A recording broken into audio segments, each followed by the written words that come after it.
Hello दोस्तों, कक्षा 12 की आज बायोलॉजी की हम नेक्स्ट क्लास लेकर आए हैं जिसमें कोशिका में उत्पन्न दाबों के बारे में पढ़ेंगे। तो इधर देखिए बच्चों, परासरण दाब कोशिका में कौन कौन से दाब उत्पन्न होते हैं? परासरण दाब, स्फीति दाब, भित्ति दाब और विसरण दाब, न्यूनता। तो ये दाब उत्पन्न होते हैं। तो सबसे पहला है आपका जो है परासरण दाब। क्या है? परासरण दाब। तो क्या होता है परासरण दाब?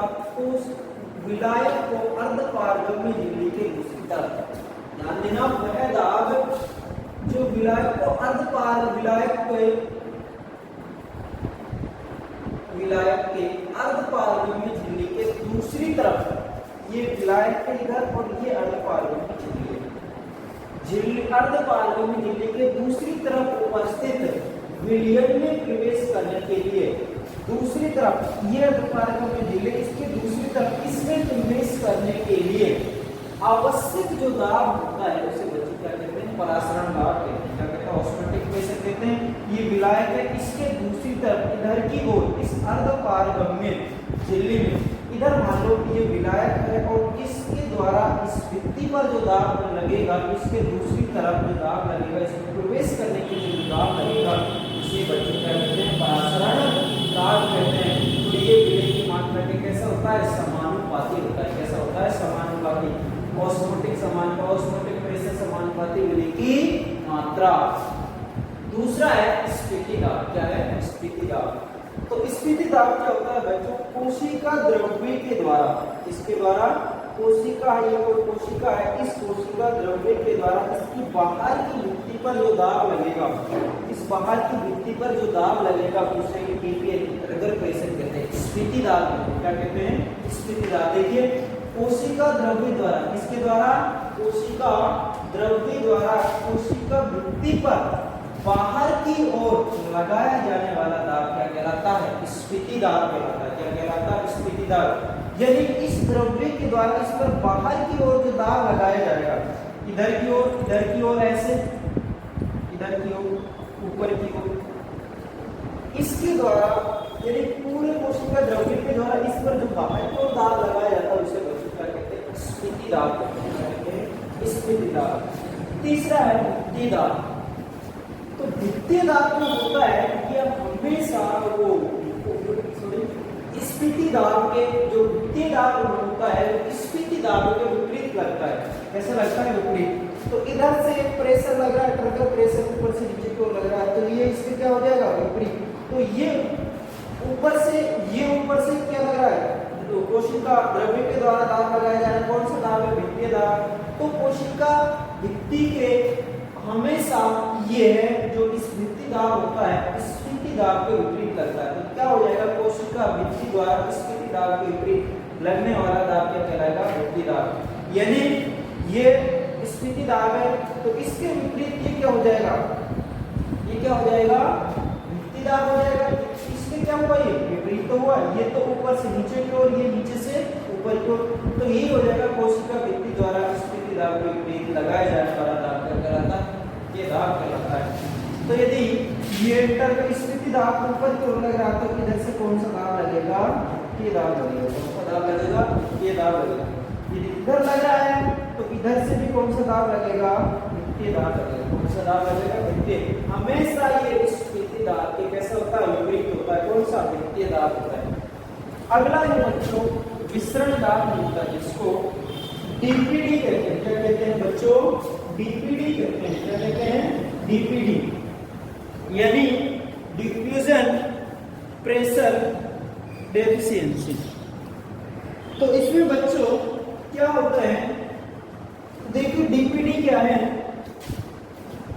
कोशिका भित्ति की जल ग्रहण करने की जो क्षमता है। क्या कह रहे हैं? ध्यान देना, जो ये कोशिका भित्ति है इसकी जल ग्रहण, कितना जल का ये अवशोषण कर सकती है। तो जल ग्रहण करने की जो क्षमता है वो क्या कहलाती है? विसरण दाब न्यूनता कहलाती है। क्या कहलाती है? विसरण दाब न्यूनता कहलाती है। अथवा करके हमने इसकी दूसरी परिभाषा बताई। देखिए क्या है कि डीपीडी किसी कोशिका की जल ग्रहण, किसी कोशिका की जल अवशोषण, डीपीडी विसरण दाब न्यूनता। तो डीपीडी किसी कोशिका की जल अवशोषण क्षमता या क्या होती है, चूषण क्षमता होती है। क्या होती है, जल अवशोषण क्षमता या क्या होती है, चूषण क्षमता होती है। और इसलिए इसे क्या कहते हैं, चूषण दाब भी कहा जाता है। क्या कहा जाता है, सब्सेशन प्रेशर भी कहा जाता है। अब बच्चों इसमें एक जो इन विभिन्न दाबों में संबंध होता है, वो क्या संबंध होता है, परासरण दाब, प्रगत प्रेशर, मुक्ति दाब, विसरण दाब, का अब इनमें बच्चों क्या संबंध होता है उसकी अपन बात करते हैं। तो ओपी ऑस्मोटिक प्रेशर और टीपी का जो अंतर है, किसका, परासरण दाब और स्फीति दाब का जो अंतर होता है, यानी उसमें कितना अंतर है, ओपी यानी ऑस्मोटिक प्रेशर, टीपी यानी ट्रिगर प्रेशर, इनका जो अंतर होता है वो किसके बराबर होता है, विसरण दाब न्यूनता के क्या होता है, बराबर होता है। एक सामान्य कोशिका के लिए बात करें तो क्या हो जाएगी, डीपीडी बराबर ओपी माइनस टीपी। एक सामान्य कोशिका की बात करें तो क्या हो जाएगा, डीपीडी बराबर OP osmotic pressure minus TP.